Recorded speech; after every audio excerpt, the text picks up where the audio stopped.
গতদিন আমরা শুরু করেছিলাম স্টিল আই রাইজ কবিতাটি। সেই কবিতাটি নিয়ে আলোচনা হয়েছিল আর বেশ কিছু লাইন আমরা পড়ে দিয়েছি। আজকে শেষ অংশটুকু পড়ে নিব।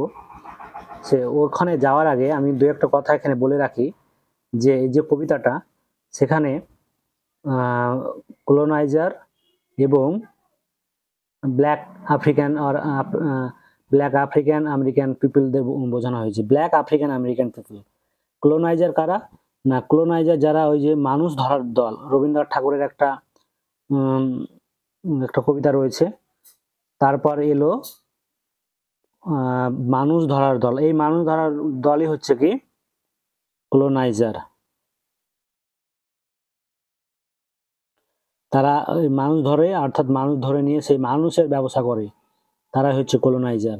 মানুষ ধরে নিয়ে বিভিন্ন ব্যবসা করে, বিভিন্ন কাজে তাদের লাগিয়ে দেয়, সেই হচ্ছে কলোনাইজার। এরা হচ্ছে কি কলোনাইজার হিসাবে এখানে কবিতাটাতে ইউ হিসাবে বোঝাতে চাইছে, ইউ। আর এখানে আই রেফার্স টু কবিকে বোঝাচ্ছে যদিও, বাট এখানে কবি ব্ল্যাক পিপলদের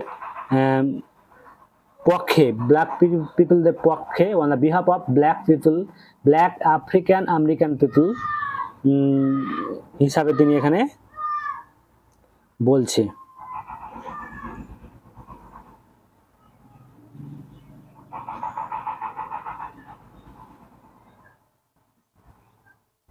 সো ব্ল্যাক পিপলের হয়ে কারা বলছে? না, কবি বলছে। আর কলোনাইজার হচ্ছে মানুষ ধরার দল রবীন্দ্রনাথ ঠাকুরের মতে। সো এবার এই বিষয়টা আমাদের একটু বোঝার প্রয়োজন ছিল, সেই কারণে এটা ডিসকাস করা হলো। এবার আমরা ডাইরেক্ট চলে যাব কোথায়? না, কবিতাতে চলে যাব। কবিতাতে গিয়ে দেখি, you may shoot me with your words, অর্থাৎ তুমি আমাকে হয়তো তোমার ওয়ার্ড দিয়ে শুট করতে পারো, অর্থাৎ ওয়ার্ডের দ্বারা আঘাত করতে পারো বলা হয়েছে। ওয়ার্ডের দ্বারা অর্থাৎ তার কথার দ্বারা আঘাত করতে পারে। হ্যাঁ, you may cut me with your eyes, অর্থাৎ চোখের গ্লানিতে হয়তো তুমি আমাকে শেষ করে দিতে পারো, চোখের যে ইয়েতে ভাব দিয়ে হয়তো তুমি আমাকে শেষ করে দিতে পারো। তো এখানে ইউ এই তো বলে দিলাম, ইউ হচ্ছে কি coloniser.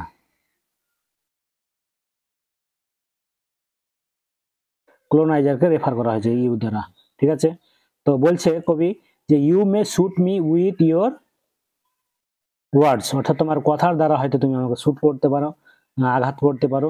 You may cut me with your eyes, অর্থাৎ তুমি তোমার চোখের দ্বারা হয়তো আমাকে, তো চোখের গ্লানিতে হয়তো তোমাকে আঘাত করতে পারো। You may kill me with your hatefulness, অর্থাৎ তোমার ঘৃণা দ্বারা হয়তো তুমি আমাকে হত্যা করতে পারো।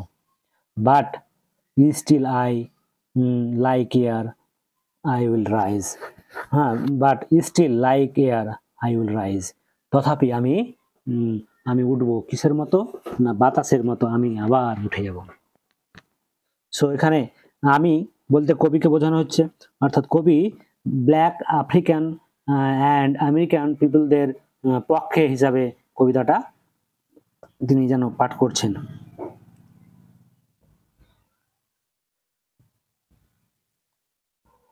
Does my sexiness upset you? হ্যাঁ, আমার যে কি সেক্সিনেস তোমাকে আপসেট করে, দুর্বোধ্য করে।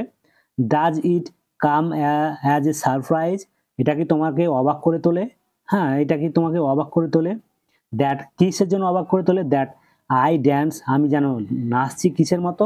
Like I have got diamonds, যেন আমি পেয়ে গেছি কি? ডায়মন্ডস, হিরে, ডায়মন্ড, যেন আমি পেয়ে গেছি কি? হিরে পেয়ে গেছি, ডায়মন্ড। হ্যাঁ, at the meeting of my, যেটা কি করছে?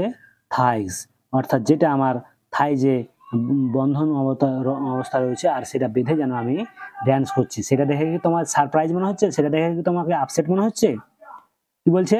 না, কবি এখানে বলতে চাইছে যে তিনি যেন তার কোমরে, অর্থাৎ থাই উরুতে তার ডায়মন্ডের সেই নেকলেস পরে হয়তো ড্যান্স করছে। সেই ড্যান্স দেখে হয়তো ওই যে কলোনাইজার যারা রয়েছে তারা দেখে অবাক হয়ে যাচ্ছে, আর না হয় তারা আপসেট হয়ে যাচ্ছে। বোঝা গেল? Out of the huts of history same, অর্থাৎ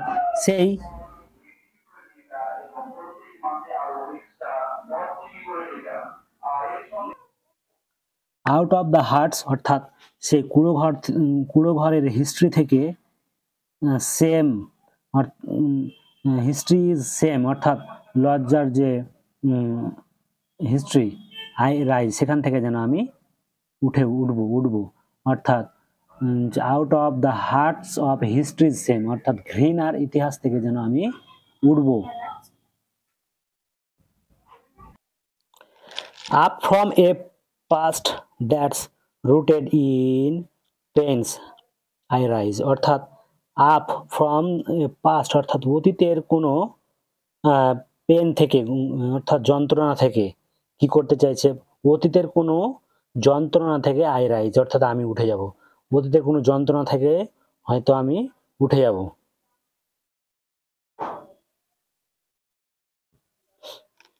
I am A black ocean, এই যে এই ব্ল্যাকের কথার মাধ্যমে তিনি কি বলতে চাইছেন, তিনি একজন হচ্ছে যেন ব্ল্যাক সমুদ্র, হ্যাঁ ব্ল্যাক সমুদ্র অর্থাৎ এখানে ব্ল্যাক বলতে তিনারা যে কালো চামড়ার মানুষ, এটাতে এই চুপ পরিষ্কার হচ্ছে যে তাদের যে ওশান মানে সমুদ্র, তাদের যে শেষ নেই, হ্যাঁ তাদের উপর যে অত্যাচার, তাদের উপর যে জ্বালা যন্ত্রণা, হ্যাঁ তারা যেন একটা টোটালি একটা কিসের মতো না, কালো একটা সমুদ্রের মতো, ঠিক আছে। লিপিং অ্যান্ড ওয়াইড যেটা লাফাবে এবং যেটা চাওড়া প্রশস্ত, হ্যাঁ যার কোনো শেষ নেই, হ্যাঁ welling and swelling I bear in the tide, যেটা হবে ফুলে ফেপে ওঠে, জোয়ার ভাটাতে যেমন ফুলে ফেপে ওঠে, সেটাও আমি বেয়ার করতে পারি ইন দ্য টাইড অর্থাৎ টাইডের সময়তে, জোয়ার ভাটার সময়তে সেটাও আমি বহন করতে অর্থাৎ আমরা সেটা সহ্য করতে পারি। বেয়ার মানে হচ্ছে বেয়ার মানে সহ্য করতে পারা, ঠিক আছে।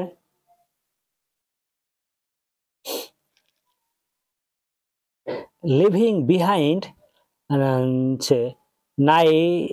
Knights of terror and fear I rise অর্থাৎ সেই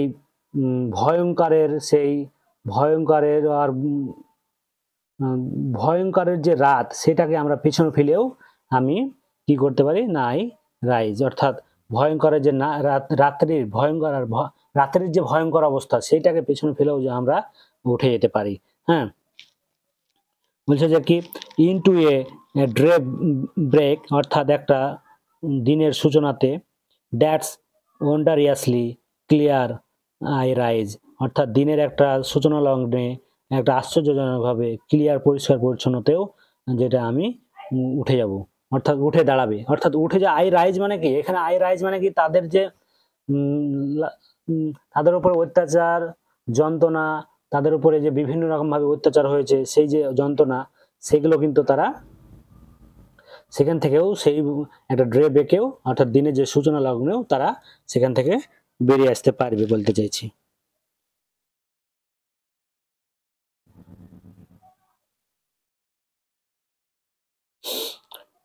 bringing the gift that my ancestors gave, আর নিয়ে আসবো সেই গিফটটা, ব্রিঙ্গিং অর্থাৎ আনা হবে সেই গিফটটা উপহারটা, দ্যাট মাই অ্যানসেস্টরস অর্থাৎ তাদের পূর্বপুরুষরা যেটা গেভ দিয়েছিল, যেটা পূর্বপুরুষরা তাদের দিয়েছিল।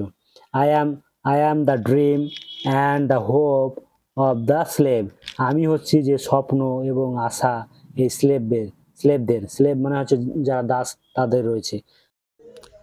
আই রাইজ আমি উঠে দাঁড়াই। তো এই ছিল কবিতাটি ভালো লাগলে পরে অবশ্যই লাইক এবং সাবস্ক্রাইব করবে। আর এই ভিডিওটার আগে একটা ভিডিও করে দিয়েছি, সেই ভিডিওটা অবশ্যই তোমরা দেখে নেবে।